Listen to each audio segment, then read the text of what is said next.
Hello guys, welcome back to High Flyer. আর আজকে আমরা যে ভিডিওটা দেখব সেটা সম্পূর্ণরূপে কোরআনের উপরে, এবং আরেকটা যেটা ভীষণ গুরুত্বপূর্ণ কথা বলতেই হয়, তোমরা ডক্টর নাবিলের এর আগে একটা ভিডিও দেখেছিলে আমাদের চ্যানেলে, এবং সেইটা অনেকটা অ্যাপ্রিসিয়েট করেছো তোমরা বলেছো যে ডক্টর নাবিলের আরও ভিডিও নিয়ে আসার জন্য। এবং আমরা দেখলাম যে হ্যাঁ, সত্যি ভিডিওগুলো খুব সুন্দর। আমি প্রথমে একটা দেখেছি, আজ দু একদিন মধ্যে আরও দু একটা ভিডিও দেখেছি।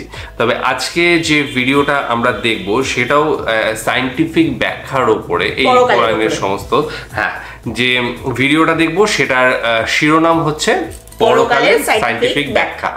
তো পরকাল নিয়ে আমরা সবাই চিন্তিত, এবং এই জীবনে আমরা যেটুকু আছে বা যেটুকু হবে সেটা সবটাই দেখতে পাচ্ছি বা দেখতে পাবো, কিন্তু তারপরে মানে আমাদের মৃত্যুর পরে কি ঘটবে সেইটা কিন্তু আমরা কেউই জানি না, এবং সেই উত্তরটা খুঁজছি আমরা সবাই বিভিন্ন রকম ভাবে খুঁজছি। এবং আজকে আমরা যেটা দেখবো সেটা হচ্ছে যে কোরআনে যেটা বলা হচ্ছে সেইটার অ্যাকচুয়াল কি সায়েন্টিফিক ব্যাখ্যা রয়েছে, সেই প্রশ্নটা এখানে তুলে ধরা রয়েছে, এবং সাথে সাথে তার উত্তরও আমরা পেয়ে যাব।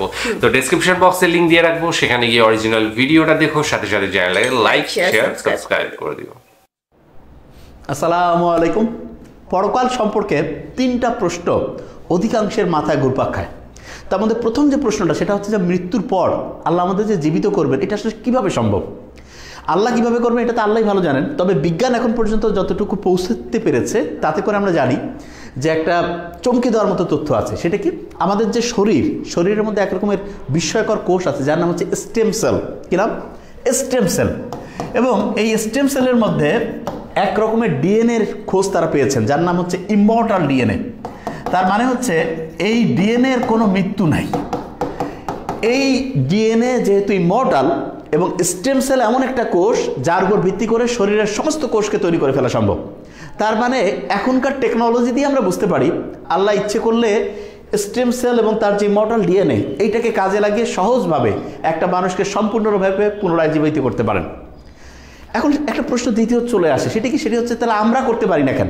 কারণ হচ্ছে স্টেম সেলকে একটা নির্দিষ্ট এনভায়রনমেন্ট, তার নির্দিষ্ট নিউট্রিশন, যেটা এখন আমাদের নলেজের মধ্যে নেই, কিন্তু আল্লাহ যেহেতু আমাদেরকে সৃষ্টি করেছেন ওনার নিশ্চিত করে এই নলেজটা অসাধারণভাবে হচ্ছে কার্যকরী হবে।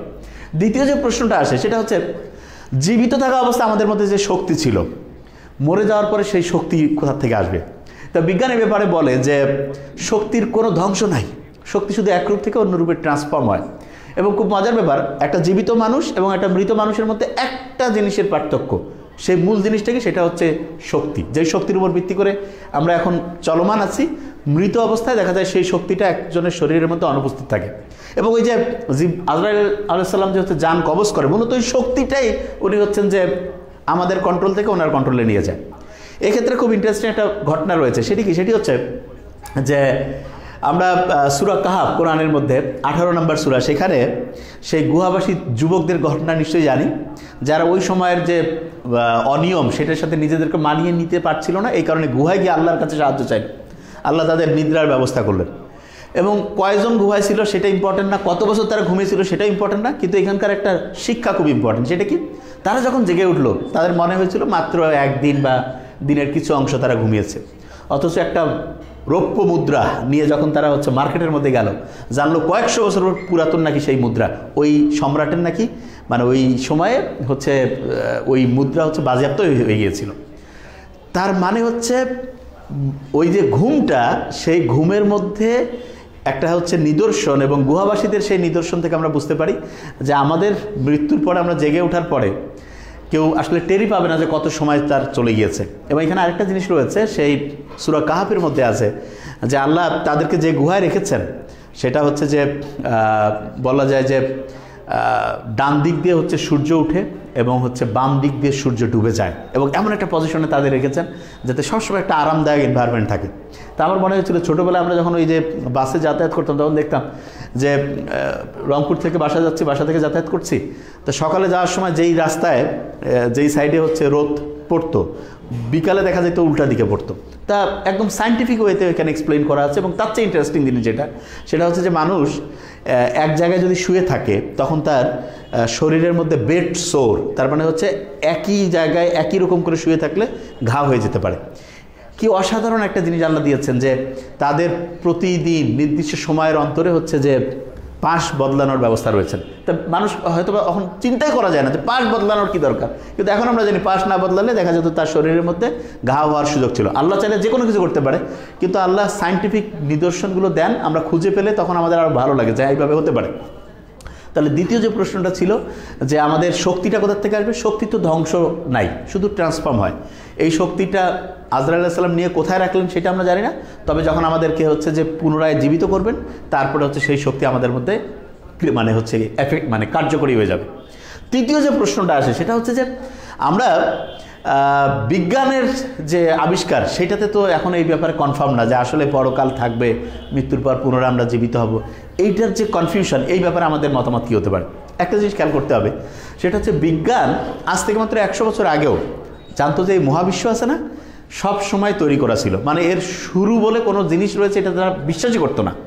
কিন্তু এরপরে তারা আবিষ্কার করলো ব্রিফ হিস্ট্রি অফ টাইমে যে বিগ ব্যাং, সেটা কি, যে একটা ছোট্ট বিন্দুর মধ্যে সমগ্র মহাবিশ্ব ছিল, তারপরে সেখানে বিস্ফোরণ হলো, তারপরে সারা মানে হচ্ছে মহাবিশ্বের গ্রহ নক্ষত্র, তারপরে হচ্ছে উপগ্রহ, এই গ্যালাক্সি সব কিছু তৈরি হলো। এবং কোরআনের মধ্যে রয়েছে কুন নামে একটা শব্দ হলো, সেই শব্দ থেকে মহাবিশ্ব সব কিছু সৃষ্টি হয়েছে।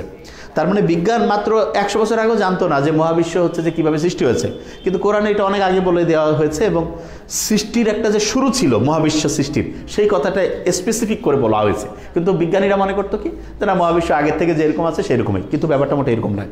দ্বিতীয় আর একটা জিনিস সেটা হচ্ছে যে মহাবিশ্ব যে প্রতিনিয়ত হচ্ছে প্রসারিত হচ্ছে, এইটা 1929 সালে 100 বছরের কম সময়ের আগে আমরা দেখা গেল যে এডউইন হাবল উনি আবিষ্কার করলেন যে রেড শিফটিং, হ্যাঁ, সেটার উপর ভিত্তি করে উনি দেখলেন যে মহাবিশ্বের প্রতিটা গ্রহ উপগ্রহ ক্রমাগত নিজ নিজ কক্ষপথে ঘুরছে এবং দূরে সরে যাচ্ছে।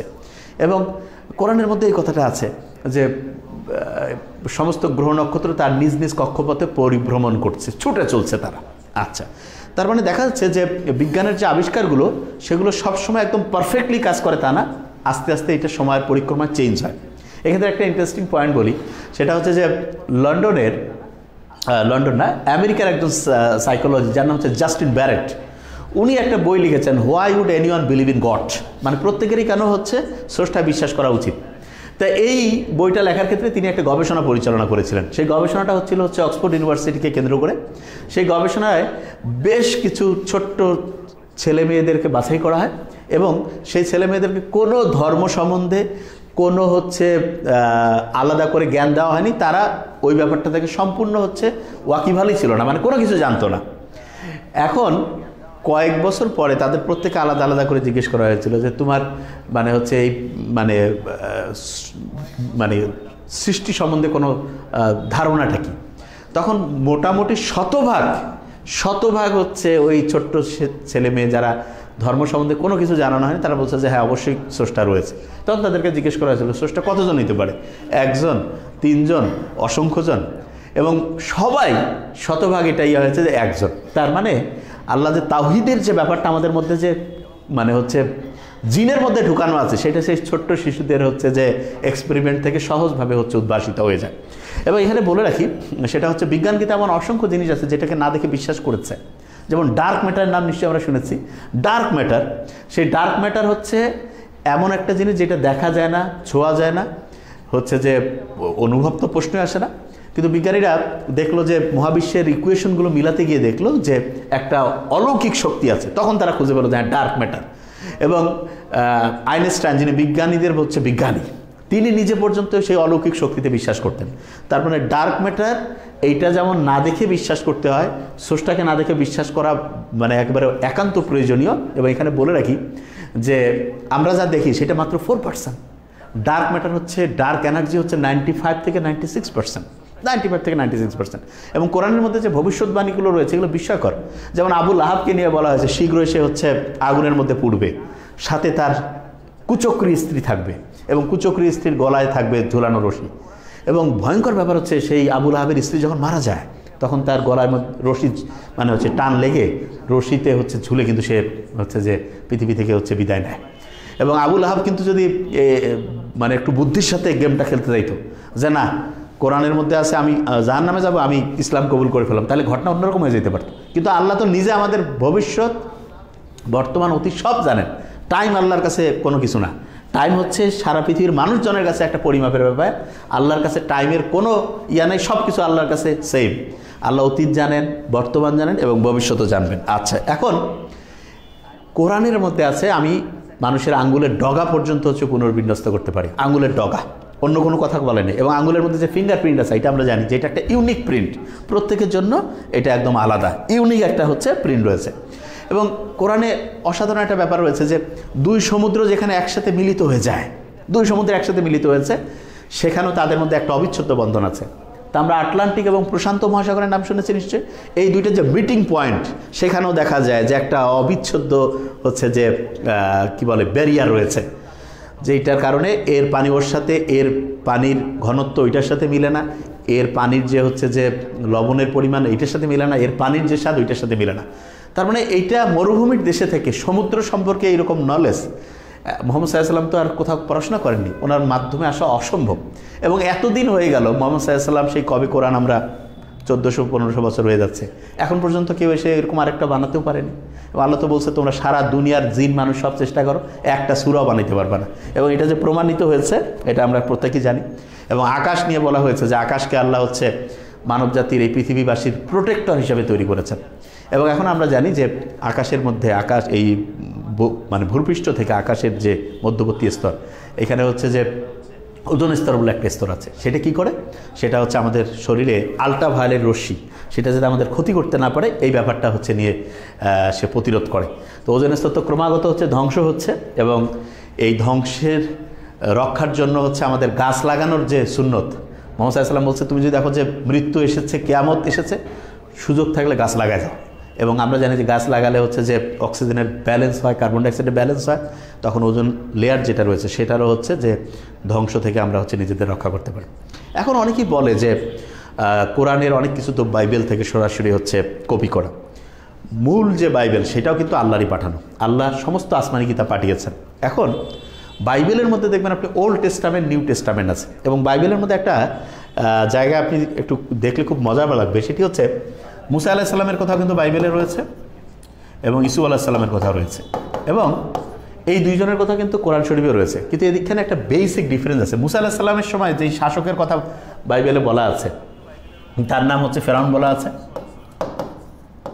আর ইসুফ আলাইহিস সালাম তারও কথার সময় যেই শাসকের কথা তার নাম ফেরাউন বলা রয়েছে। কিন্তু কোরআনের মধ্যে বলা আছে মুসা আলাইহিস সালামের সময় যেই শাসক ছিলেন তার নাম ফেরাউন, আর ইসুফ আলাইহিস সালামের সময় যে শাসক ছিলেন তার নাম হচ্ছে কিং, মানে কিং বলতে তার উল্লেখ করা হয়েছে কিং বলে। এবং হায়ারোগ্লিফিক যেটা হচ্ছে মিশরের হচ্ছে আগের যে লেখাপড়ার মানে ভাষা, হায়ারোগ্লিফিক হচ্ছে যে অ্যানালাইসিস করে দেখা গিয়েছে যে মুসা আলাইহিস সালাম যেই সময় ছিলেন সেই সময় শাসনকর্তা ফেরাউন ছিলেন, আর ইসুফ আলাইহিস সালাম যেই সময় ছিলেন সেই সময় শাসনকর্তা কোনো ফেরাও ছিলেন না। কি ছিলেন? কোনো ফারাও ছিলেন না, বরং কিং ছিলেন। তা বাইবেল থেকে কপি করলে তো এটা করার কথা, কিন্তু ভুলটা কপি করে না। তার মানে এখান থেকে বোঝাই যায় যে আল্লাহ হচ্ছে যে কোরআনকে নিজের পুরো লাহে মাহফুজ, সেটা নিয়ে আমরা একদিন আলোচনা করব, একটা সুপার কম্পিউটার যার মধ্যে সমস্ত ভবিষ্যৎ, অতীত, বর্তমান সব কিছু কন্ট্রোলিং মেকানিজম আছে। এবং তিনটা যে প্রশ্ন দিয়ে আমরা শুরু করেছিলাম, মৃত্যুর পর কীভাবে জীবিত করবে, স্টেম সেলের মধ্যে ইমর্টাল ডিএনএ, সেটা দিয়ে অবশ্যই করা যায়। এবং আমরা বেঁচে থাকার সময় যে শক্তি, সেই শক্তিটা কি, যে হচ্ছে মানে হচ্ছে জাস্ট ট্রান্সফার হয়ে যাচ্ছে এক জায়গা থেকে আরেক জায়গায়, ট্রান্সফর্ম হচ্ছে। আল্লাহ যখন জীবিত করবেন তারপর সেই শক্তি অবশ্যই চলে আসবে। এবং বিজ্ঞানের এমন অনেক আবিষ্কার রয়েছে, যেমন মহাবিশ্ব নাকি সবসময় একই রকম ছিল, এখন আমরা জানি যে না, মহাবিশ্ব সৃষ্টি শুরু রয়েছে এবং এর ধ্বংস কেমন হবে সেই ব্যাপারে আল্লাহ বলছেন যে প্রতি মুহূর্তে হচ্ছে প্রসারিত হচ্ছে। এখন যখন ধ্বংস হবে তখন কি হয়ে যাবে, দেখা যাবে যে একটা আবার হচ্ছে যে বিপরীতভাবে সংকোচন শুরু হয়ে যেতে পারে। এবং খুব ইম্পর্টেন্ট জিনিস যেটা, সেটা হচ্ছে যে আমেরিকান যে সাইকোলজি, যার নাম হচ্ছে জাস্টিন ব্যারেট, তিনি হচ্ছেন দেখেছেন যে এই শিশুদেরকে কিচ্ছু শেখানো হয় না, তারাও স্রষ্টায় বিশ্বাস করে এবং একজন স্রষ্টায় তারা বিশ্বাস করে।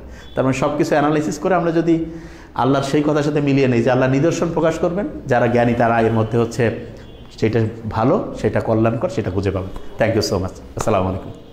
ভিডিওটায় আমরা যেটা দেখলাম সেটা হচ্ছে যে কেন বলা হচ্ছে যে জীবনের পরে মানে মৃত্যুর পরে যে জীবনটা রয়েছে সেইটা নিয়েই মূলত আলোচনা করা হয়েছে। সেখানে কিভাবে আল্লাহ তাআলা জীবন ফিরিয়ে দেবেন, একটা মৃত শরীরে কিভাবে জীবন ফিরিয়ে দেবেন সেটা নিয়েই আলোচনা করা হয়েছে, যেটা কোরআনে বলা রয়েছে যে হাসরের ময়দানে সবাইকে জীবিত করে নিয়ে আসা হবে এবং সেখানে আবার বিচার হবে, বিচারের পরে জান্নাত জাহান্নাম যার যার সেখানে পাঠানো হবে। এবং এইখানে দেখানো হয়েছে আধুনিক বিজ্ঞানে কিভাবে সেটা সম্ভবকর করার চেষ্টা করা হচ্ছে। যে স্টেম সেলটা রয়েছে সেই স্টেম সেলের কথাই এখানে বলা হয়েছে। আমরা বিভিন্ন সময়ে দেখেছি যে হ্যাঁ ইমর্টাল যেটা দেখেছি স্টেম সেল বিভিন্ন জায়গায় ইউজ করা হয়, বিশেষ করে জয়েন্টের অপারেশনের ক্ষেত্রে, মানে ব্যথার ক্ষেত্রে বা কি বলে যৌবন ধরে রাখার ক্ষেত্রে, এই সমস্ত অনেক কাজেই কিন্তু স্টেম সেল ইউজ করা হচ্ছে, বা ক্যান্সারের ক্ষেত্রে, ব্লাড ক্যান্সারের ক্ষেত্রে এই সমস্ত জায়গায় কিন্তু স্টেম সেল ইউজ করা হচ্ছে, যেটাকে নতুন করে দিচ্ছে। তো সেই জিনিসটা কিন্তু সায়েন্সেও রয়েছে এবং সেইটাই দেখানো হচ্ছে যে কিভাবে সেটা সম্ভব, যে এখানে যদি হতে পারে তাহলে সেখানে হ্যাঁ সেটা সৃষ্টিকর্তা সেটাই করবেন। এবং সেটা যদি এইখানে স্টেম সেলটা এইভাবে ইউজ করা হয়ে থাকে তাহলে তিনি কতটা পাওয়ারফুল, সেই স্টেম সেল দিয়ে কতটা মানে মানুষকে বা প্রাণী জগৎকে কিভাবে তিনি পুনরায় বাঁচিয়ে তুলবেন সেটা কিন্তু বলার অপেক্ষা রাখে না। আর তাছাড়া এর মধ্য দিয়ে আরো কিছু কোরআনের জিনিসপত্র দেখানো হয়েছে, যেখানে বাইবেলের সাথে কোরআনের যে মিল দেখানো হয়েছে কিন্তু আদৌ সেই মিলটা নয়, বা অন্যান্য জিনিসগুলো যেগুলো বলা হচ্ছে যে নবীজি যেখানে থাকতেন তার আশেপাশে কিন্তু অনেক কিছুই ছিল না, তাহলে তার কাছে ক্ষেত্রে জানাও সম্ভব না, কিন্তু তিনি লিখে গিয়েছেন বা সৃষ্টিকর্তা তার মাধ্যম দিয়ে লিখিয়েছেন বা বলিয়েছেন, পরে সাহাবীরা সেটা লিখেছে। ডার্ক ম্যাটারের কথা বলা হয়েছে। তো এই সমস্ত ঘটনাগুলো দিয়ে এখানে বোঝানোর চেষ্টা করা হয়েছে। এবং আরেকটা জিনিসও যেটা আমরা দেখলাম সেটা হচ্ছে আগের দিনের ঘটনাও কিন্তু যা কিছু কোরআনে উল্লেখিত আছে সেটা যে কোনো কিছুই বা আবল তাবল কিছু নয় না, তার মধ্যে অবশ্যই সায়েন্টিফিক ব্যাখ্যা আছে। একদম। আর মানুষের এটাও মানে মেনে নিতে তখন আরো বেশি সুবিধা হয় যখন তারা দেখতে পায় হ্যাঁ ঠিক আছে এর মধ্যে একটা বৈজ্ঞানিক ব্যাখ্যা রয়েছে, তখন মানুষ সেটা সহজেই নিয়ে নেয়, আরো বেশি সহজে নিয়ে নেয় যে কোরআন তাহলে কতটা সত্য। একদম। তো এই ছিল মোটামুটি এর জিস্ট, যেটা আমরা সেটাই তোমাদের কাছে রাখলাম। এবং তোমাদের যদি আরো এই ধরনের ভিডিও থেকে থাকে, আমরা জানি যে কোরআন মানে সায়েন্স, সায়েন্স মানে কোরআন, সেই রকম একটা ব্যাপার। তো সেখান থেকে অনেক এই ধরনের ভিডিও রয়েছে, তোমরা সেগুলো লিঙ্ক শেয়ার করতে পারো, আমরা সেগুলো অবশ্যই নিয়ে আসবো। আর আজকের ভিডিও সম্বন্ধে তোমাদের মতামত অবশ্যই জানতে চাই, কমেন্ট সেকশন রয়েছে সেখানে কমেন্টস করো, এবং তোমরা আরো এই ধরনের ভিডিও লিঙ্ক শেয়ার করো। আজকের মতো এখানে শেষ করছি, আগামী দিন আবার আসছি অন্য কোনো ভিডিও নিয়ে, ততক্ষণের জন্য স্টে টিউনড।